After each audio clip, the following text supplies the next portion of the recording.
Bapa, kami mengucap syukur buat hari ini. Terima kasih Tuhan, Engkau memberikan kami kesempatan untuk boleh mendengarkan firman Tuhan, berbicara pada kami lewat kebenaran firman-Mu. Kami percaya firman Tuhan sanggup menopang kehidupan kami, bahkan firman-Mu memberikan kami banyak teladan untuk bagaimana kami bersikap, bahkan kami bisa mengerti rencana dan kehendak Tuhan. Urapi hamba-Mu yang tidak ada apa-apanya, urapi setiap kami Bapa. Kami percaya firman-Mu sanggup mengubah hidup kami. Dalam nama Yesus kami berdoa dan bersyukur. Haleluya, amin, amin. Iya, shalom saudara, saya percaya kita semua tentunya dalam keadaan baik dan luar biasa, ya, dalam pemeliharaan dan kasih Tuhan. Dan hari-hari ini mari kita senantiasa mau mencari Tuhan, menyenangkan hati dan melakukan kehendak-Nya. Baik, kita akan sama-sama belajar firman Tuhan. Saya beri judul tema firman Tuhan adalah menuai di masa sulit. Iya, mendengar judul tema khotbah menuai di masa sulit, rasanya itu adalah sesuatu yang muluk-muluk dan kita berkata mungkin mana bisa kita bisa menuai di masa sulit. Saudara, satu kejadian di dalam Alkitab pernah terjadi, dan bukankah kita semua percaya bahwa Tuhan kita Tuhan yang tidak pernah berubah? Bahkan sampai sekarang Dia tetaplah Tuhan yang melakukan mujizat dan kuasanya masih sama, tidak pernah berubah. Baik, kita akan baca dalam Kejadian pasal yang ke-26. Inilah kisah tentang Ishak, ya, di negeri orang Filistin. Mari kita baca sama-sama. Kejadian 26 ayat yang pertama berkata begini. Maka timbullah kelaparan di negeri itu. Ini bukan kelaparan yang pertama yang telah terjadi dalam zaman Abraham. Sebab itu Ishak pergi ke Gerar kepada Abimelek, raja orang Filistin. Iya, saudara, Alkitab berkata satu kali terjadi kelaparan, dan ini bukanlah kelaparan yang pertama. Ya, yang namanya kelaparan itu pasti tidak enak, saudara. Ya, kita mendengar ini seperti kabar, terjadi resesi ekonomi. Tiba-tibanya semuanya goyah sehingga untuk mendapatkan bahan makanan itu menjadi sulit. Demikian juga pada waktu itu terjadi kelaparan di negeri itu. Ya, sebuah goncangan besar datang. Ya, sebuah keadaan yang bahkan tidak diinginkan terjadi. Ya, di dalam hidup ini kita akan mengalami banyak keadaan yang enak maupun yang tidak enak. Kita semua pasti tidak menginginkan keadaan yang tidak enak. Tapi kalau itu terjadi, kita bahkan tidak bisa menolak. Kita tidak bisa mengendalikan semua yang bakal terjadi di hidup ini, tetapi kita bisa mengendalikan bagaimana cara kita bersikap. Alkitab berkata, maka timbullah kelaparan di negeri itu. Ini bukan kelaparan yang pertama yang terjadi dalam zaman Abraham. Ya, sebab itu Ishak pergi ke Gerar. Saudara, ketika sesuatu terjadi, keadaan ini saya gambarkan seperti sekarang ini, saudara, ya, ketika terjadi virus corona. Ya, semua orang ada dalam keadaan mencekam dan ketakutan. Ya, tidak ada bedanya dengan kelaparan yang terjadi pada masa itu. Kenapa? Yang namanya kelaparan, kalau orang gak bisa makan, tidak dapat bahan makanan, pasti akan mati. Ya, semua manusia ketika diperhadapkan dengan kematian mungkin akan merasa takut, saudara. Ya, sama dengan keadaan kita sekarang, di depan kita ada virus corona, keadaan yang tidak menentu. Bahkan prediksi demi prediksi sudah dikatakan akan terjadi krisis ekonomi. Beberapa negara sudah berjatuhan. Ya, kita mulai mendengar sesuatu yang tidak enak, kita mulai mendengar sesuatu yang tidak nyaman bagi kita. Ada sesuatu yang besar yang akan terjadi di depan kita. Ya, di situ juga Ishak mengalami, maka timbullah kelaparan di negeri itu. Ya, seperti keadaan sekarang, maka datang virus corona, tiba-tiba semua tergoncang, saudara. Dan ketika kita mengalami satu keadaan yang tidak enak atau tidak nyaman, pasti sebagai manusia normal kita pasti akan langsung berpikir atau mencari jalan keluar. Apa yang harus saya lakukan? Ya, semua orang, saudara, ketika mengalami sesuatu itu pasti kita berpikir, apa ya yang saya bisa lakukan? Ya, untuk menyelamatkan diri, untuk menyelamatkan keluarga saya, supaya kita tidak mati kelaparan. Apa yang harus saya lakukan? Saya percaya itu sesuatu yang wajar. Semua manusia pasti memiliki itu. Kenapa? Karena kita diciptakan Tuhan dengan kemampuan untuk bertahan hidup. Jadi semua akan berpikir, ya. Saudara, tidak terkecuali dengan Ishak. Ketika terjadi kelaparan itu, Alkitab berkata, ya, lalu sebab itu Ishak pergi ke Gerar kepada Abimelek, raja orang Filistin. Ya, Ishak berpikir secara manusiawi dia harus menyelamatkan keluarganya untuk pergi meninggalkan negeri yang kelaparan itu, dan dia akan pergi. Alkitab berkata di sini dia akan pergi kepada Raja Abimelek, yaitu rajanya orang Filistin. Ya, saudara, orang-orang Filistin itu akan menjadi salah satu musuh Israel yang paling kejam. Orang-orang Filistin merupakan salah satu kelompok dari sejumlah orang yang tinggal di sekitar lautan yang berimigrasi dari Laut Aegean, yang kemudian tinggal di pesisir laut, dan akhirnya mereka tinggal di Palestina. Mereka datang melalui Kreta dan Siprus, dan dipakai untuk menjadi prajurit upahan oleh penguasa-penguasa di Kanaan. Pada waktu itu, saudara. Orang-orang ini yang tinggal di sepanjang pantai barat daya tidak berperang, Tidak banyak jumlahnya, namun sangat ganas di dalam peperangan. Mereka sering disewa sebagai tentara upahan. Mereka tidak banyak jumlahnya, tetapi mereka sering dipakai atau disewa sebagai tenaga dalam peperangan. Meskipun mereka ramah terhadap Ishak, kelompok kecil ini adalah pelopor dari bangsa yang akan kemudian menjadi musuh Israel pada zaman masa Yosua, hakim-hakim, bahkan dalam pemerintahan Raja Daud. Saudara yang terkasih, ketika Ishak mengalami ancaman kelaparan di negerinya, dia berpikir untuk meninggalkan negeri itu dan menuju kepada Abimelek, raja orang Filistin. Satu pemikiran yang sangat manusiawi, dia pergi ke sana tentunya untuk mencari rasa aman. Lumayanlah ketemu raja, pastilah dia akan mungkin diberi tempat tinggal atau apa, setidaknya dia aman dulu, saudara, untuk kehidupan keluarganya, Dia akan menyelamatkan istrinya, dia pergi untuk mencari tempat yang aman dulu. Rasa aman adalah sebuah kebutuhan yang sangat dibutuhkan oleh manusia hari-hari ini.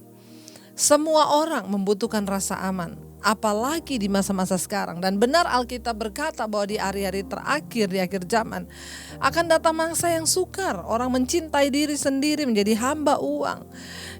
Karena itu rasa aman menjadi satu kebutuhan yang sangat-sangat primer atau pokok hari-hari ini.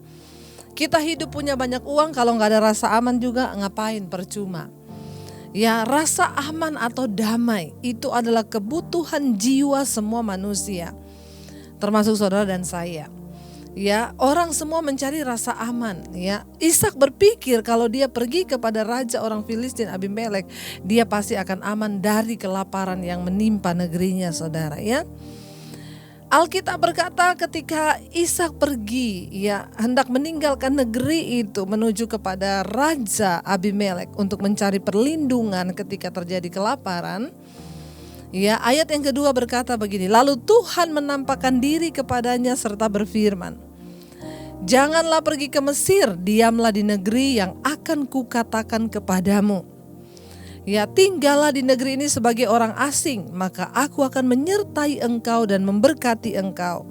Sebab kepadamulah dan kepada keturunanmu akan kuberikan seluruh negeri ini. Dan aku akan menepati sumpah yang telah kuikrarkan kepada Abraham ayahmu.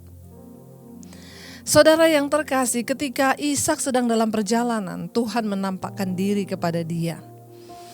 Ayat 2 berkata, lalu Tuhan menampakkan diri kepadanya serta berfirman, janganlah pergi ke Mesir, diamlah di negeri yang akan kukatakan kepadamu. Saudara, sebagai manusia, Ishak itu mau cari rasa aman. Dia mau pergi ke Mesir, ketemu raja orang Filistin yaitu Abimelek. Setidaknya kalau dia tinggal di istana, dia aman, tidak akan kelaparan. Tetapi ketika di tengah jalan, Tuhan menampakkan diri dan berkata, jangan pergi ke Mesir. Tinggallah di negeri yang akan aku tunjukkan kepadamu. Kunci agar kita mengalami penuaian sekalipun di masa sulit adalah apa, saudara? Milikilah kepekaan dengan Tuhan yang pertama. Mungkin tidak akan selesai pembahasan kita, tapi saya akan lanjut minggu depan. Orang yang akan melihat penuaian sekalipun di masa sulit, yang pertama orang yang memiliki kepekaan dengan Tuhan. Bahkan Tuhan akan menyatakan janjinya kepada orang-orang yang mau berjalan peka dengan suaranya, mengerti rencananya. Tuhan akan memberitahukan. Karena itu firman Tuhan berkata, Tuhan bergaul karib dengan orang yang bertakut akan Dia dan perjanjiannya diberitahukannya kepada mereka. Ya, saudara, hari-hari ini ada begitu banyak orang mengaku percaya kepada Tuhan, tapi hanya sedikit yang memiliki kepekaan dengan Tuhan. Ya, memiliki kepekaan dengan Tuhan artinya apa? Kita bisa mendengar suara Tuhan. Hari-hari ini kalau kita berkata kita mendengar suara Tuhan, sebagian orang Kristen bahkan ya banyak yang mengejek dan mencemooh, dengar suara Tuhan. Saudara, dengar baik-baik. Kalau Tuhan pernah menampakkan diri dan berbicara kepada Ishak, bukankah Tuhan yang sama yang kita sembah hari-hari ini, Dia juga Tuhan yang mampu bersuara dan menyatakan kehendak-Nya bagi saudara dan saya? Berbahagialah engkau yang percaya bahwa itu masih terjadi. Ada sebagian orang Kristen yang sudah tidak percaya. Tuhan yang kita sembah adalah Tuhan yang hidup. Dia Allah yang bisa berbicara. Dia Tuhan yang bisa menyatakan kehendak-Nya. Dan Dia adalah Tuhan yang tahu meluputkan orang-orang yang hidup bergantung kepada Dia. Ya, banyak orang menjadi Kristen, banyak yang melayani Tuhan, tapi hanya sedikit orang yang memiliki kepekaan mendengar dan mendengar tuntunan dan suara Tuhan. Iya, saudara. Banyak orang datang bertanya kepada saya, gimana caranya Bu agar kita peka dengan suara Tuhan? Itu bukan sesuatu yang datang dengan instan. Dibutuhkan latihan, dibutuhkan hubungan yang intim dengan Tuhan. Kenapa Ishak bisa memiliki kepekaan? Jangan lupa bapaknya Ishak itu Abraham adalah seorang yang bergaul karib dengan Tuhan. Saya yakin dan percaya Ishak banyak melihat, Ishak banyak mendengar tentang siapa Tuhan diajarkan oleh bapaknya kepada Ishak. Ya, dari kecil Ishak sudah memiliki iman bahwa dia memiliki Allah yang hidup, Bapa yang kekal, Bapa yang sanggup berbicara, menyatakan kehendak-Nya kepada bapaknya dan juga kepada dia. Mengapa Ishak begitu memiliki kepekaan mendengar Tuhan berbicara kepadanya? Karena iman itu diwariskan dari Abraham ayahnya. Hai para orang tua yang hari ini mendengar, jangan tinggalkan warisan kekayaan bagi anak-anakmu. Tetapi mulai dari hari ini, latihlah anakmu untuk beriman kepada Tuhan. Karena iman adalah warisan terbaik yang bisa engkau tinggalkan bagi anak cucumu. Bukan harta. Harta bisa habis, kita tinggalin harta, anak berantem, malah jadi musuh bebuyutan. Sudah banyak terjadi gara-gara harta berantem, ya. Kakak adik jadi bermusuhan karena harta. Warisan terbaik yang bisa kita tinggalkan bagi anak cucu kita yaitu iman. Kenapa Ishak bisa mendengar tuntunan Tuhan, suara Tuhan ketika dia dalam perjalanan? Ingat, bapaknya dulu Abraham juga mengalami hal yang sama. Ketika Tuhan berbicara, Abraham, tinggalkan negerimu dan sanak saudaramu. Pergilah ke satu tempat yang akan aku tunjukkan kepadamu. Sama persis dengan apa yang dialami oleh Ishak. Pengalaman kita bersama dengan Tuhan, ya harus kita ceritakan kepada anak cucu kita. Menceritakan tentang perbuatan Tuhan yang ajaib akan membuat mereka juga beriman kepada Tuhan. Kenapa? Karena iman timbul dari pendengaran. Pendengaran akan firman Tuhan. Jangan pernah berhenti ajarkan anak-anakmu tentang firman. Jangan pernah berhenti dan merasa lelah mengajarkan anakmu tentang kebenaran, tentang perbuatan Tuhan yang ajaib. Karena iman mereka timbul dari pendengaran. Pendengaran akan firman Tuhan. Ya, ketika sedang dalam perjalanan menuju ke Mesir kepada Raja Abimelek, raja orang Filistin, Tuhan berkata kepada Ishak di tengah jalan, janganlah pergi ke Mesir, diamlah di negeri yang akan kutunjukkan kepadamu. Kunci untuk kita menuai di masa sulit yang pertama, miliki kepekaan dengan Tuhan. Yang itu muncul dari apa? Hubungan yang intim kita dengan Tuhan. Kekristenan bukan sekedar agama, kekristenan adalah berbicara tentang hubungan yang dekat dengan Tuhan. Karena banyak orang beragama Kristen tapi tidak memiliki hubungan yang dekat lagi dengan Tuhan. Ya, Tuhan berkata kepada Ishak, dia bilang, jangan pergi ke Mesir. Saudara, untuk mempercayai Tuhan dan firman-Nya hari-hari ini, kita nggak usah terlalu bingung mau dengar suara Tuhan gimana, Bu. Firman Tuhan itu juga suara Tuhan. Tuhan berbicara dengan banyak cara. Ya, sering kali ada yang mendengar secara audible, tetapi ada juga suara Tuhan yang datang lewat firman Tuhan. Karena itu tidak sedikit saya mendapatkan kesaksian dari orang-orang yang berkata, Bu Debbie, terima kasih ya. Saya dijawab Tuhan lewat khotbah Ibu. Saya mendengar suara Tuhan lewat khotbah Ibu. Ya, itu juga cara Tuhan berbicara kepada anak-anaknya. Tetapi ada yang secara audible seperti Ishak, karena memang pada waktu itu dia membutuhkan tuntunan Tuhan. Saya percaya kenapa Tuhan menuntun Ishak dan menampakkan diri kepada dia di tengah perjalanan. Ishak pasti bergumul. Ketika dia mendengar terjadi kelaparan besar, dia pasti berlutut mencari Tuhan dan kehendak-Nya.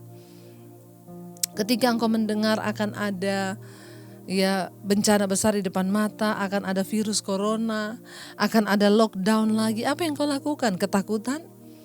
Atau engkau berlutut dan mencari kehendak Tuhan? Orang yang bergaul karib dengan Tuhan, dia bisa memiliki banyak rencana, tetapi kalau engkau bergaul karib dengan Tuhan, Tuhan sanggup membelokkan rencanamu kepada rencana Tuhan yang sempurna, yang lebih baik daripada rencana-rencana kita. Percayalah saudara. Ya, ketika kita memiliki hubungan pribadi yang dekat dengan Tuhan, Tuhan sanggup menyatakan kehendak-Nya bagi saudara dan saya. Ishak hendak berjalan ke Mesir, Tuhan berkata, jangan ke sana. Pergilah dan diamlah ke satu negeri yang akan aku tunjukkan kepadamu. Ya, Tuhan berkata ayat yang ketiga, tinggallah di negeri ini sebagai orang asing, maka aku akan menyertai engkau dan memberkati engkau. Wow. Saudara, kalau Tuhan yang sudah berkata, siapa yang bisa membatalkannya? Percayalah, orang yang sungguh-sungguh hidup bergantung dan berharap pada Tuhan akan menerima janji dan pemeliharaan Tuhan yang sempurna. Siapa yang bisa membatalkan janji Tuhan? Tidak ada. Ya, Tuhan berfirman, tinggal di negeri ini, aku akan menyertai, memberkati engkau. Ya. Tetapi saudara, ini tidak mudah bagi Ishak. Kenapa? Untuk mempercayai suara Tuhan itu tidak gampang. Kenapa? Karena Tuhan itu gak kelihatan. Di depan mata belum kelihatan. Sementara dia bisa berpikir secara manusia. Kalau saya pergi kepada Raja Abimelek, itu sudah kelihatan di istana raja, bakal aman saya di sana. Ya, tetapi Tuhan berkata, tinggal di sini, aku akan menyertai dan memberkati engkau. Yang kedua saudara, untuk kita bisa mengalami masa menuai di masa sulit, yang kedua adalah mari percayai perkataan firman Tuhan. Ya, mempercayai Tuhan, sungguh-sungguh percaya kepada firman-Nya, bahwa firman-Nya itu ya dan amin. Tidak ada satupun yang bisa menggugat orang-orang pilihan Tuhan. Ya, Dia sanggup menyatakan, saya pernah merasakan yang namanya proses ketika saya meninggalkan keluarga saya. Ya, tetapi saya tidak pernah merasa saudara, Tuhan meninggalkan saya. Selalu ada aja pertolongannya. Jangan pernah berhenti berharap. Ya, karena orang yang kalah adalah orang yang sudah berhenti berharap. Sekalipun mungkin kita belum menemukan apa yang kita cari atau apa yang kita harapkan, tetapi tetaplah berharap. Dan bukan cuma itu, percayalah kepada perkataan Tuhan. Percayalah kepada firman-Nya, bahwa Dia Allah yang selalu menggenapi janjinya atas kehidupan saudara dan saya. Tetaplah percaya saudara. Firman ini berkata, Tuhan bilang, tinggallah di sini sebagai orang asing. Gak enak suruh tinggal di satu negeri yang dia sendiri belum pernah ada sebagai orang asing. Gak ada kenalan.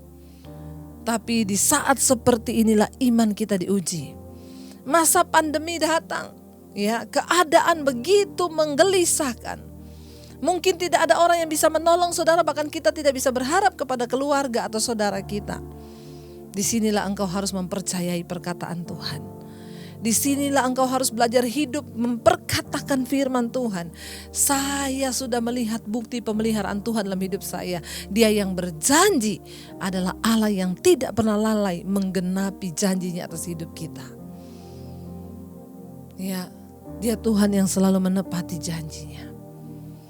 Bagian kita hanya percaya bahwa apa yang dikatakan Tuhan itu benar, ya dan amin. Ya, dia berkata tinggal di sini sebagai orang asing. Tidak mudah sebagai Ishak untuk mempercayai sesuatu yang belum terlihat. Tinggal di negeri yang belum dia pernah ada dan sebagai orang asing lagi tidak gampang. Ya, tetapi Ishak, dia sudah mewarisi iman ayahnya. Karena itu saudara, dia belajar percaya. Ya, dia belajar percaya. Sekalipun masa sulit, keadaan sulit, Ishak belajar mempercayai Tuhan.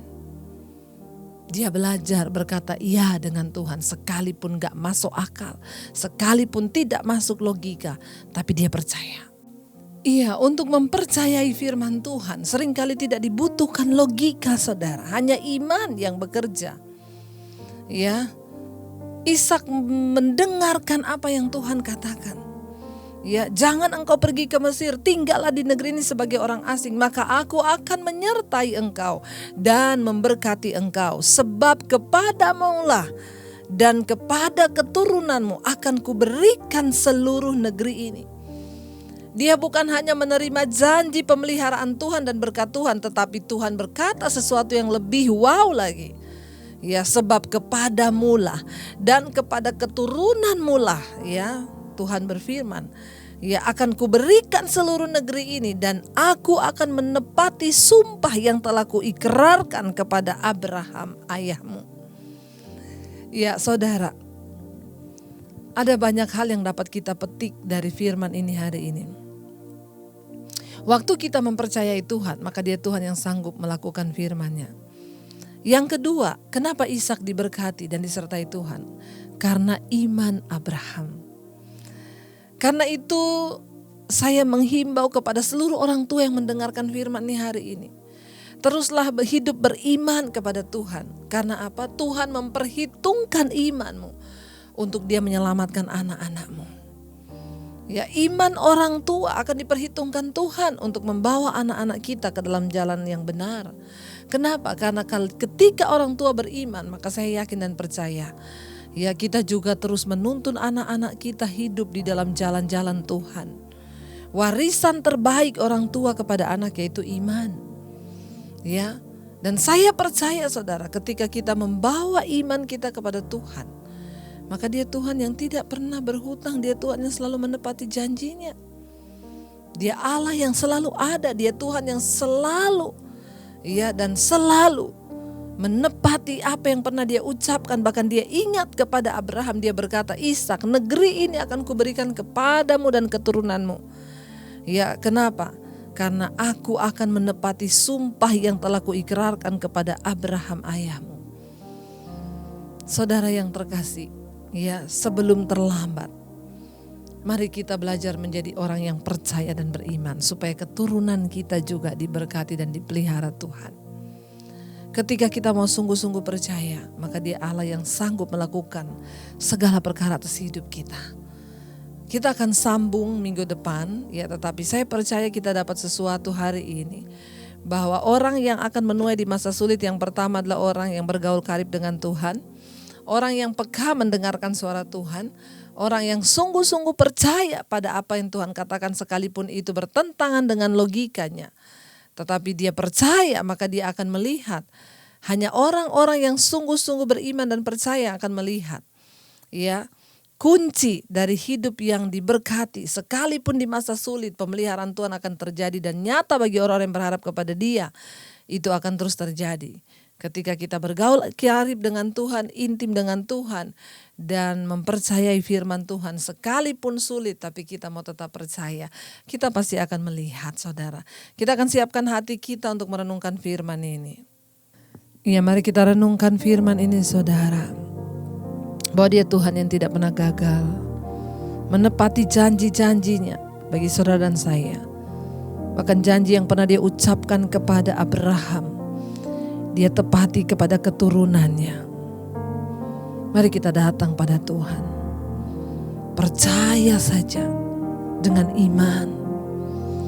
Ku percaya Kau Tuhan yang tak pernah gagal, menjadikanku lebih dari pemenang. Ku percaya Kau Tuhan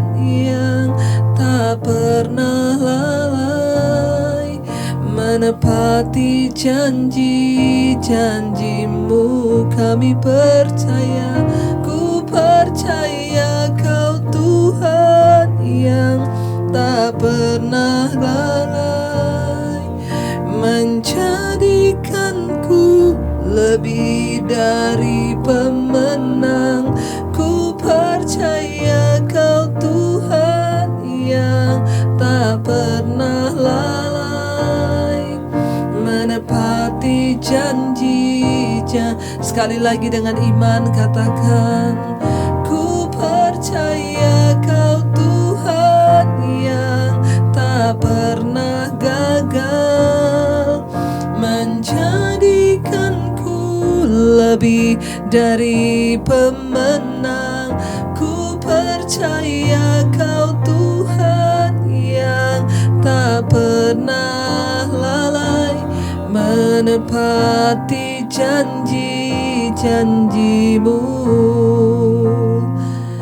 Kami tahu Tuhan, Engkau tidak pernah gagal, menjadikan kami pemenang, bahkan lebih daripada pemenang. Ampuni kami Tuhan, mungkin hari-hari ini kami kurang mempercayai Tuhan karena keadaan di depan kami yang begitu sulit. Namun hari ini kami dapat peneguhan dari firman-Mu. Ishak melihat keadaan yang sulit di depan matanya. Ada kelaparan yang datang. Bahkan nyawanya sedang terancam. Ketika dia membuat perencanaan, lalu Tuhan datang berfirman, dan Ishak taat mengikuti rencana Tuhan. Kami tahu rencana Tuhan adalah yang terbaik daripada rencana kami. Rencana Tuhan bukan rencana kecelakaan. Engkau akan memberikan hari depan yang penuh dengan harapan. Hari-hari ini bahwa kami percaya pada Tuhan. Ampuni kalau kami sudah mulai tidak percaya karena keadaan. Kami juga mau belajar percaya bahwa Engkau Tuhan yang sanggup menggenapi janji-janji, bahwa Engkau tidak pernah lalai. Bahwa iman kami terus bertumbuh di dalam Engkau, memiliki kepekaan yang lebih lagi mendengar suara Tuhan. Supaya kami dapat melihat mujizat-Mu. Engkau menyertai dan memberkati kami Bapa. Terima kasih Tuhan Yesus. Hamba berdoa bagi setiap anak-anak-Mu hari-hari ini yang sedang dalam keadaan khawatir, yang mungkin sedang takut, cemas, gelisah melihat keadaan di depan yang begitu sulit. Ajar kami menundukkan diri di hadapan-Mu Bapa, berserah dan mempercayai firman-Mu bahwa Engkau Tuhan yang hidup, yang sanggup memelihara hidup kami. Tidak ada satupun dari firman-Mu yang gagal dalam hidup kami. Berkati setiap kami Bapa. Bangkitkan yang lututnya goyah, kuatkan yang mulai takut, yang lemah Engkau berikan keberanian. Untuk kami terus percaya pada janji Tuhan. Kami percaya kami akan melihat penyertaan dan pertolongan Tuhan. Terima kasih buat hari ini. Kami tahu firman Tuhan menguatkan kami. Tidak ada satupun yang terlewatkan. Kami membuka hati dan tangan kami untuk menerima berkat Tuhan. Diberkatilah Engkau dalam kehidupan-Mu, diberkati rumah tangga-Mu, diberkati pernikahan-Mu, diberkati kesehatan-Mu, diberkati keuangan-Mu. Tuhan menjadikan Engkau berkat bagi banyak orang. Hidup-Mu menjadi tanda bagi kemuliaan-Nya. Terimalah kiranya berkat dari Allah Bapa, cinta kasih Tuhan Yesus Kristus, penyertaan Allah Roh Kudus menyertai hidup-Mu dari malam hari ini, bahkan sampai kali yang kedua Tuhan Yesus datang menjemput kita semua. Di dalam nama Yesus, yang percaya diberkati Tuhan katakan bersama, amin, amin. Tuhan memberkati. Jika Anda diberkati dengan channel saya, jangan lupa tekan tombol subscribe, dan jangan lupa like, share, dan komen. Dan jangan lupa untuk mengklik tombol lonceng di bawah ini, supaya Anda mendapatkan pemberitahuan setiap kali saya mengupload video-video yang baru. Jangan takut karena gratis. Tuhan memberkati.